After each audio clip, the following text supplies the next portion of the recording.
Olá amigos, eu sou o Ricardo Sócio e esse é o primeiro vídeo da série Pense Direito aqui no canal do Sócio 2. Hoje eu quero falar com vocês a respeito da nova lei da impunidade, a nova lei de prisões no Brasil, a lei número 12.403 de 2011, que entra em vigor agora em julho desse ano. A lei é bastante extensa, ela traz muitas alterações ao Código de Processo Penal brasileiro, mas eu quero falar particularmente nesse vídeo a respeito do artigo 283, que vem colocar fim à execução provisória da pena de prisão, regulamentando, portanto, o artigo 5º, inciso 57 da Constituição Federal, que veicula a chamada presunção de inocência. O que é a execução provisória? A execução provisória é, no caso da pena de prisão, é o recolhimento do réu ao cárcere para começar a cumprir a sua pena antes que a sentença condenatória tenha transitado em julgado. Trânsito em julgado de uma sentença é o esgotamento da via recursal, ou seja, ou todos os recursos já foram interpostos, processados e julgados e a decisão se tornou definitiva, ou então as partes não recorreram daquela decisão. Isso faz com que a sentença se torne imutável, é o trânsito em julgado da sentença. Havia situações até agora em que o réu poderia começar a cumprir a sua pena antes do trânsito em julgado da sentença condenatória, bastando, em alguns casos, a condenação em primeira instância ou a confirmação dessa condenação pelo tribunal de segunda instância. Isso contrastava com o princípio da presunção de inocência, veiculado no inciso 57 do artigo 5º da Constituição, que diz que a pessoa só é considerada culpada, o réu só é considerado culpado após o trânsito em julgado da sentença condenatória, quando a sentença condenatória se tornar irrecorrível. Só então a pessoa pode ser considerada culpada. A gente precisa analisar, na minha opinião, essa questão sob a ótica do princípio da razoabilidade, da proporcionalidade e ver se essa presunção, da forma como ela está colocada na Constituição Federal, ela é razoável. Porque, no meu entendimento, numa primeira análise, essa presunção ela se torna exagerada na medida em que ela sobrepuja análises processuais por pessoas capacitadas. Vamos ver como é que funciona um processo penal para a gente entender do que eu estou falando. Se um réu é denunciado e contra ele passa a correr um processo penal, o primeiro aspecto que nós temos que analisar é o fato de que o ônus da prova cabe à acusação, ou seja, não é o réu que tem que provar que ele é inocente. É a acusação que tem que produzir provas da culpa do réu. E o réu terá toda a oportunidade, em homenagem ao princípio do contraditório e da ampla defesa, a se defender, a refutar essas provas, e não apenas isso, a produzir também as suas próprias provas. Então, no curso de um processo, serão ouvidos testemunhos, será colhido depoimento das testemunhas, será produzida a prova técnica, será feita perícia, se for o caso, por exemplo, de crime praticado com arma de fogo, será feito o teste de balística, se prova documental, documentos serão juntados ao processo como prova, e não apenas as provas da acusação, como também o réu poderá produzir as suas provas. O juiz ou o júri, se for um caso de crime de competência do júri, irão analisar essas provas, e, de posse dessa análise, irão proferir a sua decisão, condenatória ou absolutória. Suponhamos, no caso, que tenha sido condenatória. O réu não poderá ser recolhido imediatamente ao cárcere, porque a sentença ainda não transitou em julgado, porque ele vai apresentar um recurso. Esse recurso, em regra, vai para o Tribunal de Justiça, se for competência da Justiça Estadual, e lá uma turma de desembargadores, não apenas um, mas vários desembargadores, teoricamente juízes experientes de carreira, já com tempo suficiente para serem promovidos ao tribunal, irão analisar novamente essas provas, irão analisar novamente a defesa do réu, seus argumentos, as provas por ele produzidas, e irão confirmar ou não a decisão do juiz de primeira instância. Caso confirme a condenação do réu, nem mesmo assim o réu pode ser recolhido à prisão, porque ainda absurdamente, na minha opinião, prevalece a presunção da inocência, porque a sentença ainda não transitou em julgado, porque ainda cabe recurso.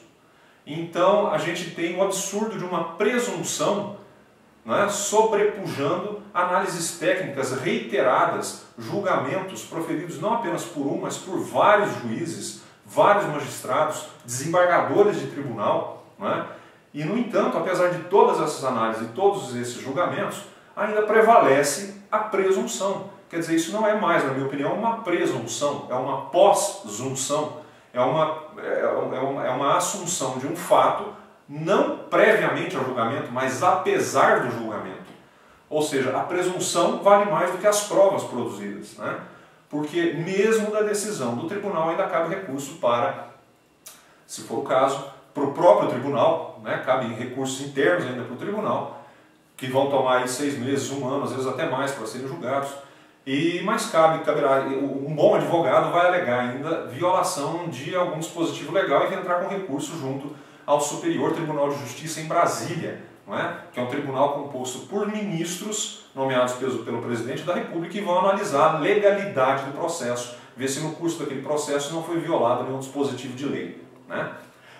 Esses magistrados de notável saber jurídico, nos dizeres da Constituição, né, presume-se que sejam assim, irão analisar novamente o processo e suponhamos que esses magistrados do STJ de Brasília reafirmem a condenação do réu.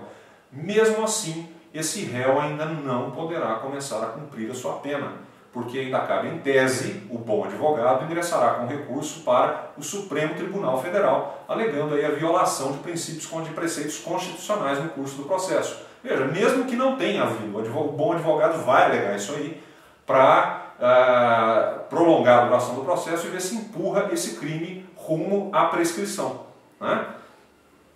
Veja, mesmo tendo sido julgado pelo STJ em Brasília, a presunção de inocência ainda prevalece sobre esse julgamento.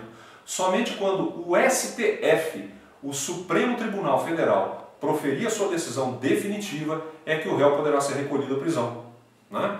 A sentença terá então transitado em julgado, isso se não for decretada nenhuma nulidade do processo e o processo voltar lá para a primeira instância novamente. Conhecendo a morosidade da justiça brasileira, isso torna claro que o processo caminhará a passos largos rumo à prescrição do crime. E o crime, uma vez prescrito, a sentença condenatória não poderá ser proferida, esse réu terá que ser, o processo terá que ser extinto e esse réu jamais cumprirá a sua pena, né? O que é um absurdo, baseado em uma mera presunção. No meu modesto entendimento, né, muito modesto, quem sou eu para achar alguma coisa, mas enfim, opinião todo mundo tem direito à sua, isso é um absurdo, de uma presunção se sobrepor, valer mais do que tantas análises feitas por juízes, com provas produzidas, com julgamento por tribunais, e apesar de tudo isso, prevaleceu uma mera presunção. Eu acho isso desproporcional, eu acho que isso viola o princípio da razoabilidade, né? Mas não adianta nós questionarmos apenas a Lei 2.403, porque o fundamento do princípio da presunção de inocência está lá no artigo 5º da Constituição, que é cláusula pétrea, não pode ser mudada, não pode ser declarado inconstitucional, porque é obra do legislador do Poder Constituinte originário, né? Então, eu acho que o correto seria que nós seguíssemos aquilo que vem dizendo o ministro César Peluso, o atual presidente do Supremo Tribunal Federal, que nós temos que extinguir vias recursais no Brasil. Nós temos que acelerar o trânsito em julgado, nós temos que acabar com tantas instâncias recursais, né, para que a sentença transite em julgado, para o réu poder começar a cumprir a sua pena. Porque do jeito que está, com tantas instâncias recursais, o réu a sentença nunca transita em julgado e o réu nunca começa a cumprir a pena. E o crime vai prescrever, né? Então, eu acho que no Brasil a gente tem o mau hábito de começar a fazer as coisas ao contrário, né? A gente primeiro tinha que ter construído uma base, reformado o nosso sistema processual, acabado com tantos recursos, né? Vedado acesso a tantas instâncias, salvo em casos excepcionalíssimos, para que a sentença transite em julgado, para que o réu pudesse começar a cumprir a pena. Mas não, ao invés disso, a gente coloca a presunção de inocência de caráter absoluto até o trânsito em julgado e com isso o réu não pode começar a cumprir a sua pena antes de esgotados todos esses recursos, todas essas instâncias. Eu creio que isso se deve um pouco ao fato de a Constituição ter sido elaborada num período pós-ditadura, né? Portanto, ela traga um caráter tão garantista, tão assecuratório a direitos civis e limitando tanto assim a ação estatal, né? Gerando uma sensação de impunidade na sociedade brasileira, né? Mas a gente sabe que a história, assim como as artes, assim como o direito, assim como a sociologia, se move em ondas de tese, antítese e síntese, ou seja, as coisas são de um jeito hoje, tendem a ser diametralmente contrárias amanhã, e num futuro um pouco mais distante as coisas se acomodam no meio termo, né? Eu creio que nós ainda estamos no período de tese pós-ditadura, né? Ou seja, em contraposição a um período ditatorial, a gente tem um exagero de direitos civis, um exagero de garantias que impedem a repressão criminal por parte do Estado, que impedem a atuação do Estado na repressão dos crimes. Até porque o sistema como está hoje, ele desdenha das instâncias inferiores, né? Porque o que é que ele nos diz? Ele nos diz o seguinte: senhor juiz de direito, o senhor não sabe nada. A decisão, a análise que o senhor faz do processo e a decisão que o senhor profere, nós não confiamos nela, porque ela não pode ser executada, ela não pode produzir efeitos. E vai além. Senhores desembargadores do Tribunal de Justiça, nós também não confiamos no julgamento dos senhores.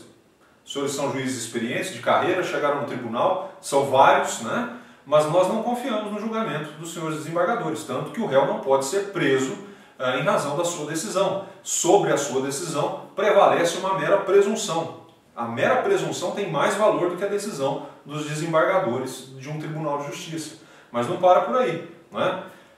O STJ, os ministros do STJ também são absolutamente incompetentes, porque mesmo eles confirmando a decisão condenatória, mesmo assim a decisão do STJ, não pode ser implementada, né? Não pode ser executada ainda. Prevalece sobre ela a mera presunção de inocência. Somente quando o STF, né, confirma essa condenação é que o réu pode começar a cumprir a pena. Ou seja, pelo sistema atual, apenas a decisão do Supremo Tribunal Federal é que tem valia.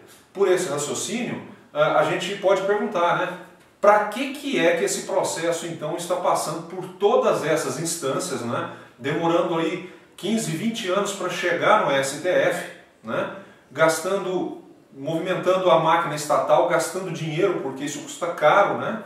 Para que tudo isso? Vamos então transformar todos os processos criminais em ações de competência originária do Supremo Tribunal Federal. Vai nos economizar tempo e nós vamos já de cara obter a decisão que vai possuir eficácia. Eu acho que é hora da gente começar uma profunda reforma no sistema recursal do processo penal brasileiro, para que, como diz o ministro César Peluso, nós eliminemos instâncias, eliminemos recursos e a sentença possa transitar em julgado, para que o réu comece a cumprir sua pena. Porque da forma como está, essa Lei 12.403, ela vem regulamentar e institucionalizar a impunidade no Brasil. Pense nisso.